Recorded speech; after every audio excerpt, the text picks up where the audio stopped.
Welcome to the Afrocentric Woman, where our mission is to inspire Black women to heal core wounds and embrace a luxurious and abundant lifestyle. Thank you for joining me. Let's talk, sis. Hello, lovelies. I was gonna do a video last night on my way to my date, but I decided to allow my date to pick me up because I really didn't want to drive, so I wasn't gonna be able to record the video. So it's the next day, and I will record my video now. So I just wanted to share a brief message about relativity as it pertains to money, as it pertains to disposable income, as it pertains to spending money on a woman. So there's this guy that I've been talking to for the past few weeks, and because of the blizzard, we couldn't see each other when we wanted to, and some other closures, school closures and road closures and things of that nature. So we've just been chatting on the phone. I think a healthy amount of time. It doesn't feel overwhelming to me. The messages and the phone calls haven't been overwhelming. It's been, to me, a really relaxed and doable pace for me. Enough to get to know you, enough to chit chat and catch up, but not so much to where it just feels like totally like absorbent of like, just overwhelming. So we've been talking for the past few weeks, and also he went out of town for the weekend, so that was another reason why we couldn't see each other. And I have some family issues, just a lot that has caused us not to be able to go on a date as quickly as we both wanted to. So we couldn't wait any longer, so we finally went on a date yesterday. So one thing stood out to me that I really wanted to share with you ladies, because it helps to demonstrate something that I have told many women one-on-one, as it pertains to the relativity of cash. So in the particular city that I live, all of the best restaurants, like the best steakhouses, the most exclusive restaurants, you pretty much cannot walk in. Like, you just pretty much can't. You can't. You need a reservation, and you need your reservation sometimes 2 weeks in advance. That's how popping some of these restaurants are. Seriously. At least the ones that are like in the city, like center city. Now, if you go to the outskirts, which we ended up doing, you have a lot more flexibility. The restaurants are still really nice. For the ones that are 5-star, they're still nice, but you have more flexibility because everybody wants to be downtown or around downtown, somewhere in that vicinity, right? So he was like, well, let's go to a really nice restaurant. I love steak. So anytime a man tells you he wants to go to a steakhouse, you already know what's up. Like, it's nothing in other words, it's not a big deal to him. Just let's go to a nice steakhouse. Let's have a good time. This is our first date, kind of a thing. So I know of a couple really nice steakhouses, but there are no reservations. There's no availability in the center city. I don't want to go all the way on the north side of town. So I found there's a 5-star restaurant in the outskirts that's connected to like a luxury resort.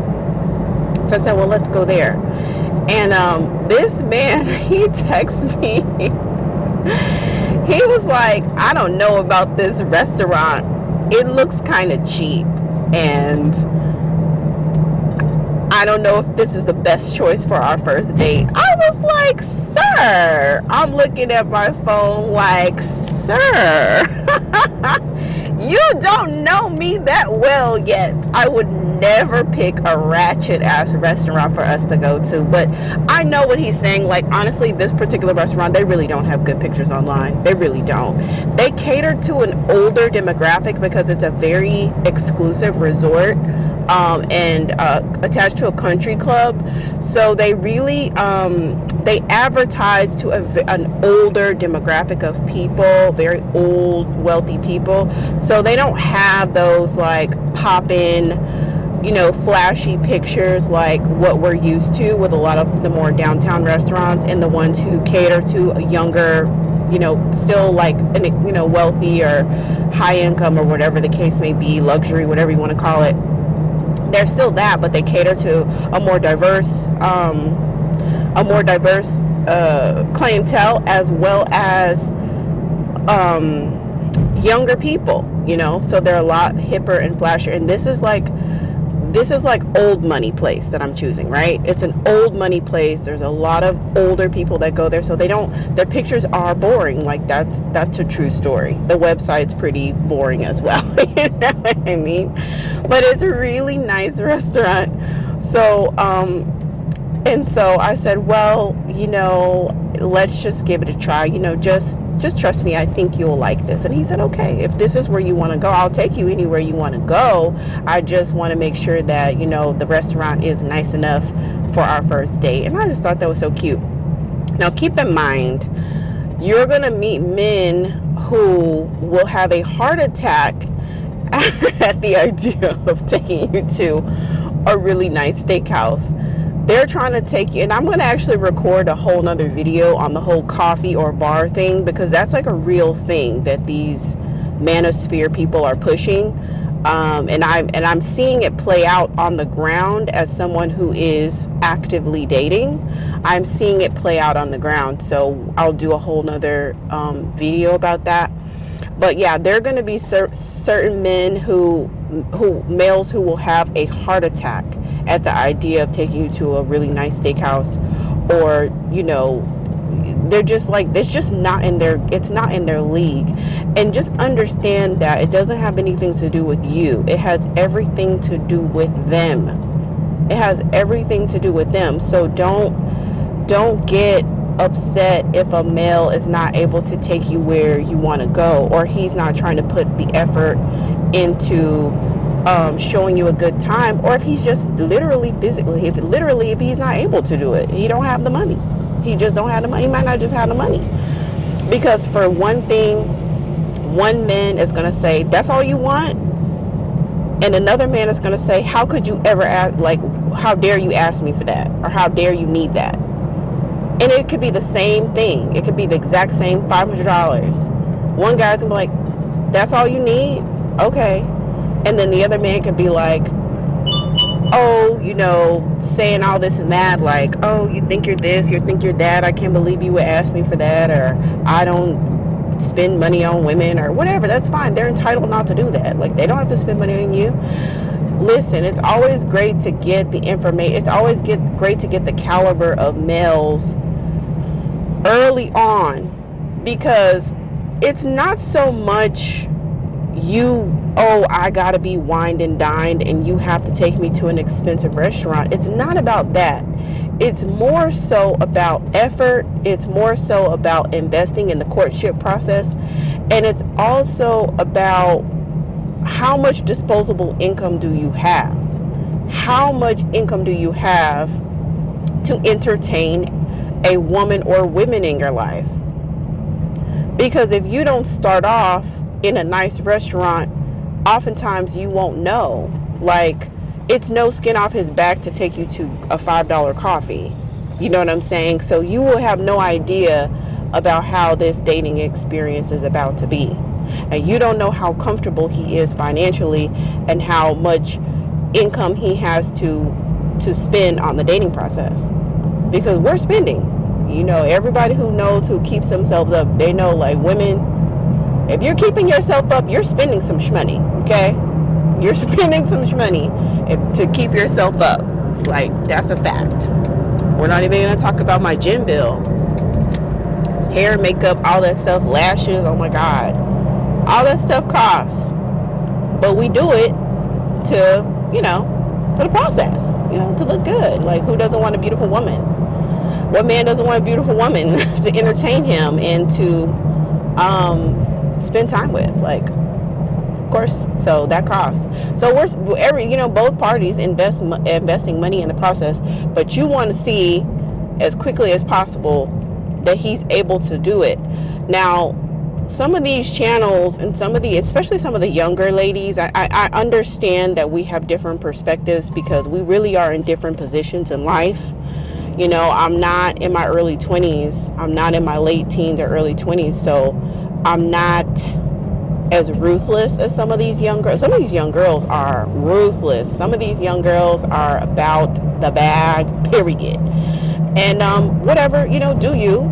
That's not my style. That's not how I roll. But I feel like if you're 21 and you're dealing with a 55-year-old, get your money, girl. I mean, do what you got to do. Like, I wish I knew when I was at 21. Trust me, I would be in a totally different position than I am now. But I digress. Let me get back to the subject at hand. Yeah, some of these ladies are going to kind of tell you like, oh, you need to get this up front and get that up front and get this and get that. You know, yeah, sure, if you can, if it makes sense, maybe we could do a whole nother video about that. But what I will say is that choosing the date location really does kind of help you understand the caliber of man that you're dealing with and how he reacts and how easy is it for him to take you and to show you a good time. You know, is it easy for him? Is it hard for him? Is he resentful about it? Is he happy to do it? Like how he treats you, you know, on the date, those kinds of a thing. So, you know, I've gotten really, really good at this point in the dating game at eliminating, you know, unfavorable situations for myself. Well, I mean, I don't know if I would say unfavorable.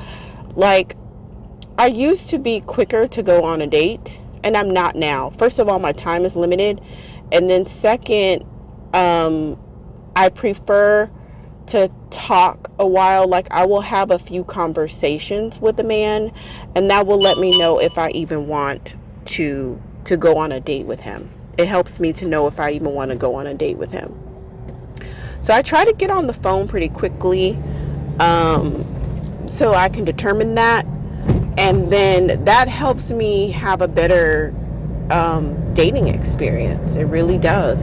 My screening process, I've kind of gotten my screening process down to a science. I've gotten it down to a system that works really well for me. So I end up going on multiple 5-star dates with gentlemen who show me a good time. That's just where I'm at right now. That's what's working for me. And it's easy. Yeah, it is. I mean, time is an issue, but if I had more time, I'd go on more nice dates. You know, that's just where I'm at right now. And so before, I would kind of use, like, if someone wanted to take me to coffee or take me for, you know, I would be more like, oh, sure, I'll meet you at Starbucks. I would be more quick to do that because I wouldn't necessarily be having conversations with them on the phone. So I would kind of use the date as a way to decide if I wanted to further date them. But now, given my time and also my process for getting ready is pretty much the same. And it takes me some time. You know, I think about my outfit. Sometimes I buy something new. You know, I want to be a showstopper.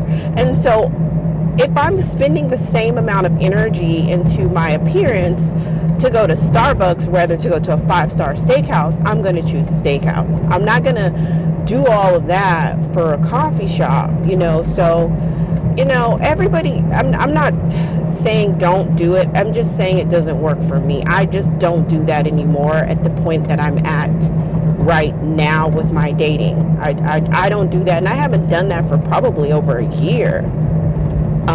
Met somebody for coffee. Oh yeah. Now that I think about it, it's definitely been over.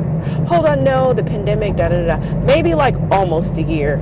I met one guy. He was actually an African American guy. I ended up meeting him for coffee, and he wasn't ready. Girl, he wasn't ready. I don't think his intentions were good because he knew he went to the same church as my grandparents. And so I noticed that once he found out that like who my grandparents were, he kind of backed off. And I think that's because he had bad intentions with me. You know what I'm saying? And a lot of times, guys, when they do dirt, they don't want anybody to know about it. You know what I'm saying? And especially, I'm assuming that if he's involved with some type of ministry in his church, he probably wants to have a certain facade. He probably wants to have a certain image. And so if he was going to like do dirty by me, it probably wouldn't look good for him in the church. So after he found out who my grandparents were, he totally backed off of me, which, it's fine. It was absolutely no skin off my back. But side note, he's one of those guys who likes to tell you how much money he has, but he don't like to give you no money. Like, I hate that. Because my thing is like, your money is your money until your money is my money. Like, I don't want you bragging like, oh, I have a Range Rover, or oh, I live in this exclusive neighborhood, I own my house, whoop de whoop whoop whoop. Okay, that's great. But until any of that money transfers to my account, until my Cash App wakes me up in the morning blinging, then I don't care. I don't care that you have money. It's not my money. That's your money. Until it's my money is when I'll start to care. But yeah, he was one of those types of guys. I'm sorry, that's like a total side note. The original message that I wanted to share with you was that this man that I went out with yesterday wanted to spend a lot of money on our date. Well, I don't know. I wouldn't necessarily, I want to spend a lot of money. He wanted to make sure that I had a good time. He wanted to choose a really nice place, and he wanted to make sure that I had a good time. And it was nothing for him. And to the fact that this is the first time this has ever happened. I've never had a man tell me that the restaurant wasn't expensive enough that I picked. I literally laughed at my phone when I saw that message that he was he was accusing me of choosing a restaurant that was not expensive enough for us to enjoy.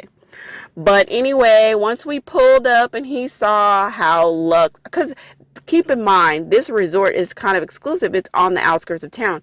So once we pull up and he sees the ambiance, he sees how manicured the grounds are, the valet, the reception, and everything. And he was like, this is nice. He was like, this is really nice. I said, you're going to learn to trust me. I will never leave you astray, babes. And he was like, yeah, you're right. You picked a good choice. So we had a nice time. He was a really nice gentleman. He was a perfect gentleman. He did all the things, the opening of the doors, pulling out the chair, everything. On a side note, there was one thing that I really appreciated, which was like, something so small, but really makes a difference. After we finished dinner, we went to a bar in that same neighborhood, and I went to the bathroom, and when I came out of the bathroom, he was waiting for me, and he grabbed my arm and escorted me to where we were going to sit. And I just thought that was the sweetest thing, because like, if he wouldn't have did that, I would have been just roaming around the bar, like trying to find him, like meandering about.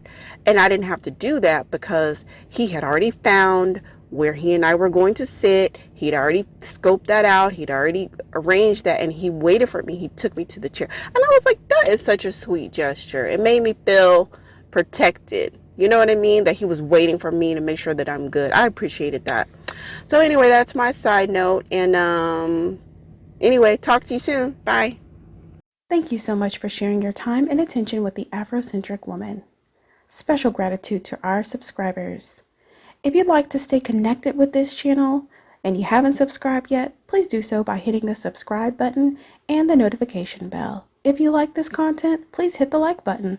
If you have any comments or thoughts about the content shared, please drop down into the comment section and let us know. Remember, you are worthy, you are enough, you are unique, and you are lovable. And I appreciate you.